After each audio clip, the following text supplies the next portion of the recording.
Hello and welcome to Accelerate. I am Matt Stone. This is the podcast where we encourage and inspire CEOs, founders, and visionaries on their big leap journeys.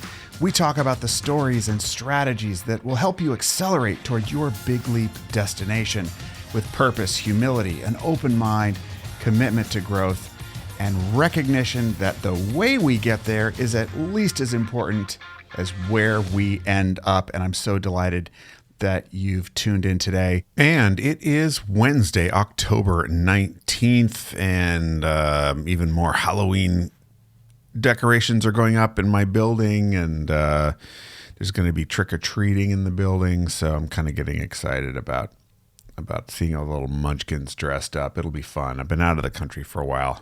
You know, Halloween is actually kind of a big deal in Tokyo, but it's just different, obviously. There's not really the same culture around it, so they have parties, and you know, it's the slutty nurse in Roppongi, which is kind of a party district. That's kind of the way it goes there, and it's its own thing. People, of course, love to dress up in Japan. It's world famous for cosplay, but it's different here with the little kids and, you know, trick or treating, and so I'm kind of excited. It's these unexpected things that I get excited about. Pumpkin patches and Halloween, and so I'm taking solace in that excitement. That's a good feeling to have. Listen, today I want to share with you, I ran across an article on Fast Company. It's actually it's an article adapted from a book titled Design the Long Life You Love, a step-by-step guide to love, purpose, well-being, and friendship. The author is, I'm not sure how to pronounce it, so I apologize, and I'm not sure of the gender. I think it's female. Ayse Biersel, Ayse Biersel. So I just want to say to this person, I apologize in advance for completely butchering your name, and it's Ayse Biersel.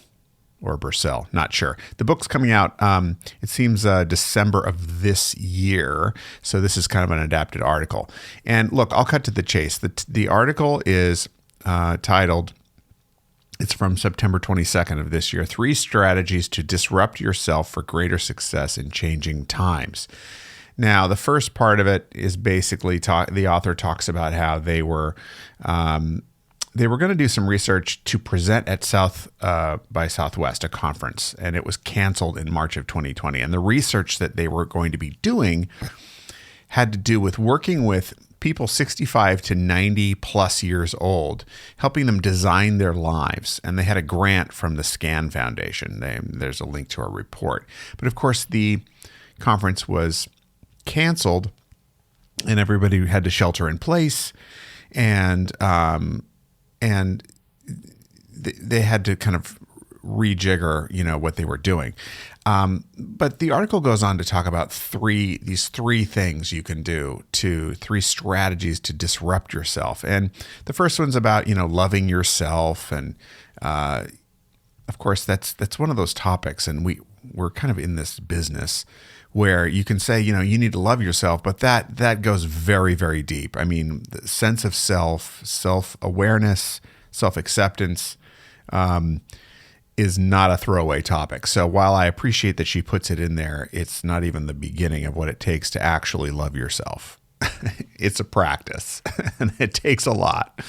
The other one is helping others to help yourself.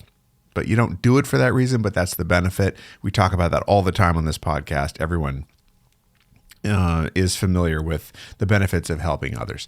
Here's the third one, though, that I thought I'd share with you today that I really liked the most out of this. I thought it was the most immediately useful. Well articulated. Start something even though you don't know how it will end. Okay, let me read this to you. So when I started Virtual Teas, he or she writes, I didn't know where they would lead me. I started with a low bar. If I could help one person, that would be enough. So she started some kind of virtual get-together online. I certainly couldn't have imagined how the community would grow by word of mouth and that we would celebrate our 100th season. Oh, okay. I think Virtual Teas is a show. Gotcha. Doesn't really matter to this story. But here's what she writes, or he writes. Great projects are ambiguous, whether at work or in our lives. We start them not because we know how they will end, but because that journey of discovery feeds our souls. Michael Bungay Stanier, the author of How to Begin, Start Doing Something That Matters, notes that people often don't start something because they can't see how it will finish. That sense of ambiguity and uncertainty can stop us from the beginning. The best thing you can do is work in small bursts and then see if the work is still meaningful. Michael works in 6-week bursts. 6 weeks bursts. 6 weeks is just the right amount of time, not too short that you can't see progress, not too long that you feel like you've wasted your time if you need to switch directions. Do you have 6 weeks? Start something. Here again, older people taught me the importance of giving yourself permission to do something that gives you joy. Older people have no patience for doing things they don't like and plenty of hunger for doing what they love. They know time is precious and not infinite, something the pandemic brought home for many of us, regardless of age. Success in these changing times is exploring the unknown, making yourself comfortable with ambiguity, and realizing it is never too early or too late to start something you love.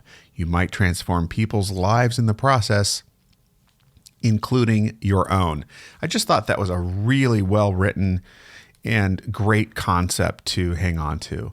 If you're thinking about starting something, so I started a group recently without any sense of how it might end up or where it would go or whatever. And I'm not going to go into the details of this group, but it's a men's group, okay?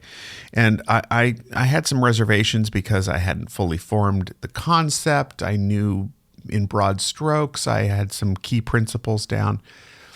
And I knew who I wanted to be in the group. And I knew it would be important.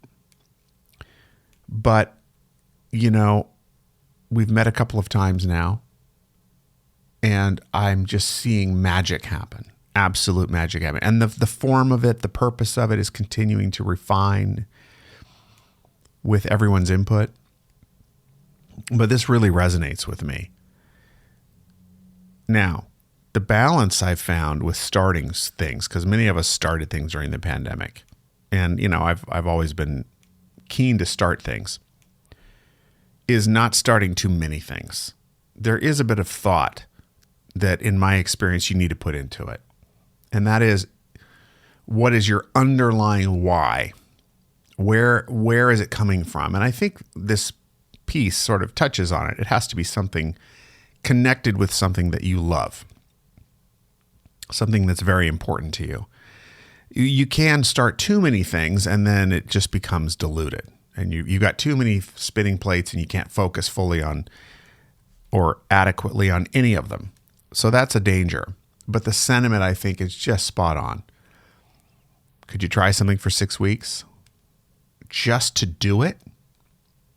Is it good for you? Is it balanced in your life? Is it going to take away resources that you absolutely must have for something else? Okay, that's a good question to ask.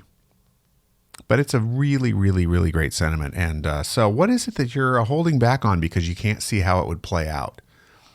Why not try it? Maybe you'll get something very unexpected out of it. That happens all the time. I hope that helps you today on this Wednesday as we get through the middle of the week and start looking at the latter half and the weekend here starting tomorrow. So a little inspiration for you on this Wednesday or whenever you're listening to it. Join us at mattstone.co. Share this podcast with friends, family, and colleagues using mattstone.co. Follow us on Twitter at mattstoneco, Instagram at mattstoneco, and I will check back with you again tomorrow morning as always. Until then, have a great rest of your day. Thanks for listening. Bye-bye for now.